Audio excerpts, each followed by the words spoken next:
প্রতিনিধি দীপঙ্কর আছে আমাদের সঙ্গে। দীপঙ্কর, তুমি যে ছবি দেখাচ্ছ রীতিমতো ভয়ঙ্কর ছবি, যেখানে বিজেপির কর্মী সমর্থকরা তারা ভিড় করেছেন, তারা প্রতিবাদ জানাচ্ছেন, ব্যারিকেড টপকে তারা উঠে পতাকা তুলেছেন। দীপঙ্কর,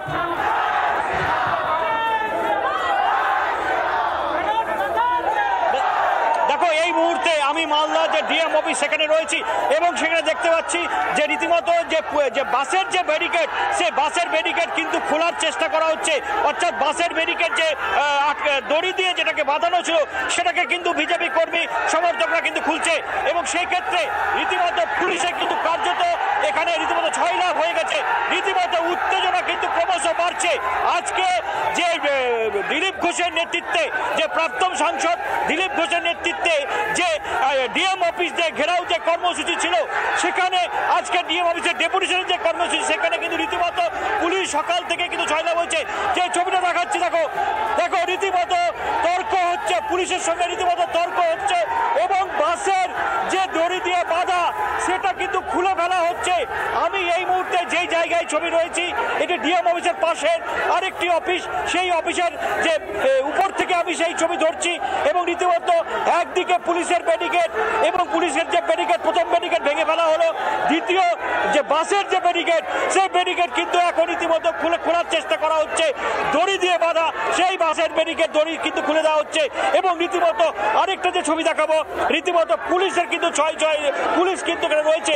বাসের ব্যারিকেড খোলার পর এখানে কিন্তু পুলিশ রয়েছে, অর্থাৎ র্যাব রয়েছে এবং অতিরিক্ত জেলা পুলিশ সুপারও কিন্তু এখানে রয়েছেন এবং এই পুলিশকে তারপর একটি গেট, এবং সেই গেট যদি ভেঙে ফেলা হয় তাহলে সোজা কিন্তু ডিএম অফিসের দিকে যে বিজেপি কর্মী সমর্থকরা যাবেন। কিন্তু রীতিমতো একটা বিশৃঙ্খল পরিস্থিতি, পুলিশের যে তাদেরকে যে আটকানোর চেষ্টা করা হচ্ছে, কিন্তু বিজেপি কর্মী সমর্থকরা কখনো রাস্তায় বসে কখনো আবার এইভাবেই আন্দোলন করছেন।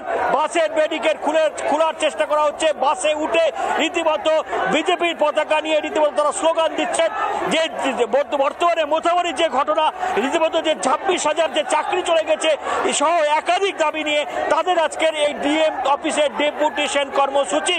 আর এই কর্মসূচিতে রীতিমতো বিশৃঙ্খলা সৃষ্টি হচ্ছে। পুলিশ রয়েছে, দিলীপ ঘোষ কিন্তু এখনো অবধি রাস্তাতেই রয়েছেন, রীতিমতো তিনি কিন্তু এখনো কিন্তু এখানে আসেননি, সেই ছবি আমরা দেখছি।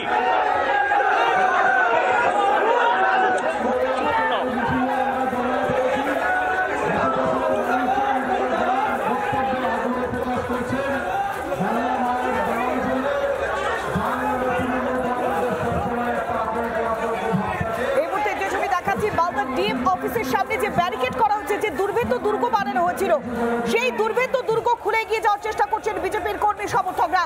ব্যারিকেড খোলার মরিয়া চেষ্টা।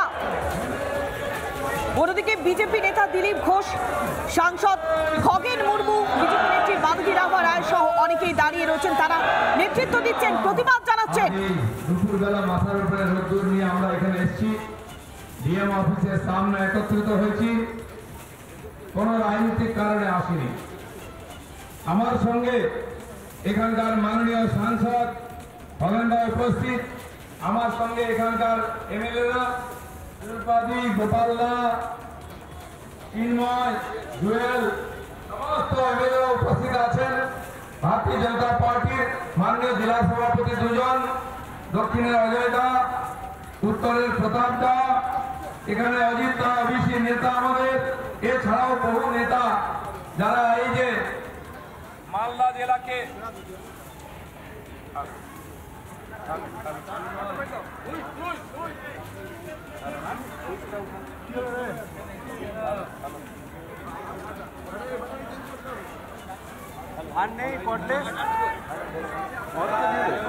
একসঙ্গে তিনটে ছবি দেখাচ্ছি। ডিএম অফিসের সামনে ধুধুমার কাণ্ড। দিলীপ ঘোষ তিনি প্রতিবাদ জানাচ্ছেন, তিনি নেতৃত্ব দিচ্ছেন, ব্যারিকেড দিয়ে আটকে রেখেছে পুলিশ।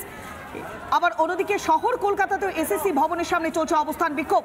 আমরা সরাসরি মালদা দিকে নজর রাখবো, আমাদের প্রতিনিধি ভাস্কর রয়েছে আমাদের সঙ্গে। ভাস্কর,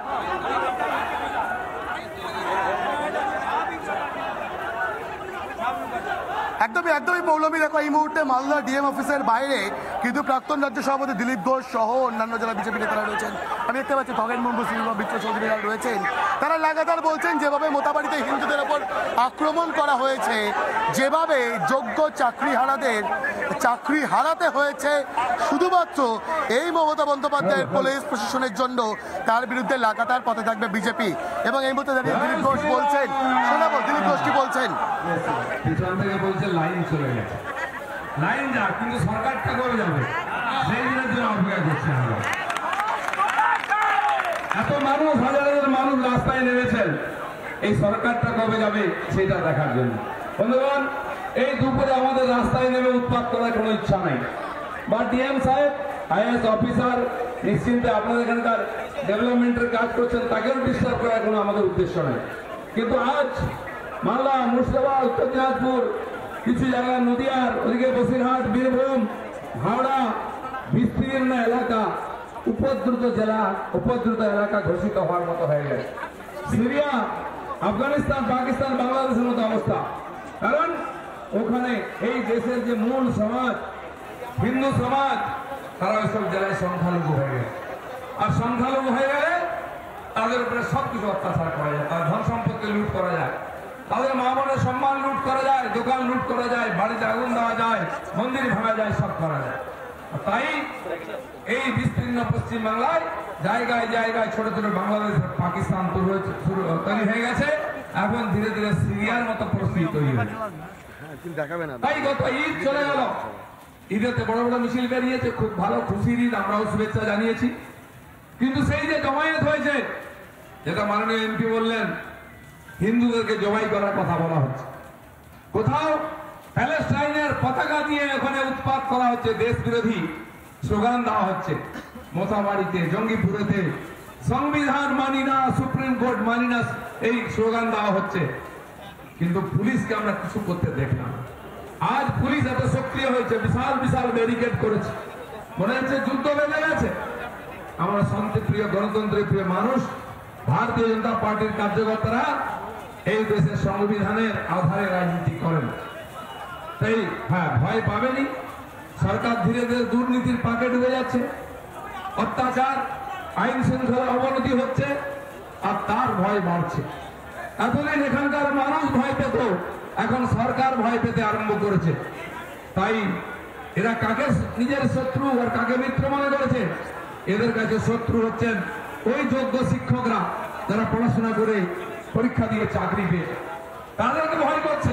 তারা খালি হাতে গেছেন, বম বন্দুক নিয়ে যাননি, আগুন জ্বালাতে যাননি, তাদের বক্তব্য রাখতে গেছিলেন, তাদের প্রতি অবিচার হয়েছে ডিআই অফিসে। আপনারা টিভির পর্দায় দেখেছেন পুলিশ তাদের সঙ্গে কি ব্যবহার করছে। একজন মাস্টারমশাইকে প্রকাশ্য রাজপথে লাথ মারছে, পেটে লাথ আর পিঠে লাঠি মারা হচ্ছে, পেটে লাথি, পিঠে লাথি মারা হচ্ছে প্রকাশ্যে।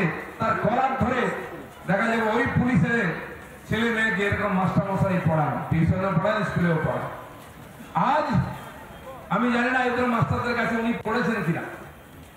আজ পশ্চিম বাংলার শিক্ষা ব্যবস্থা কোথায় পৌঁছেছে, টিচারদের প্রতি সরকারের যে ব্যবহার তারা দেখে বোঝা যায়। ধর্মতলায় প্রাইমারি টিচাররা একসময় অবস্থান করছিলেন, পুলিশ তাদেরকে কলার ধরে গাড়িতে তুলে নিয়ে গেছিল মারতে মারতে। এরা আজকে সরকারের শত্রু হচ্ছেন এই শিক্ষকরা।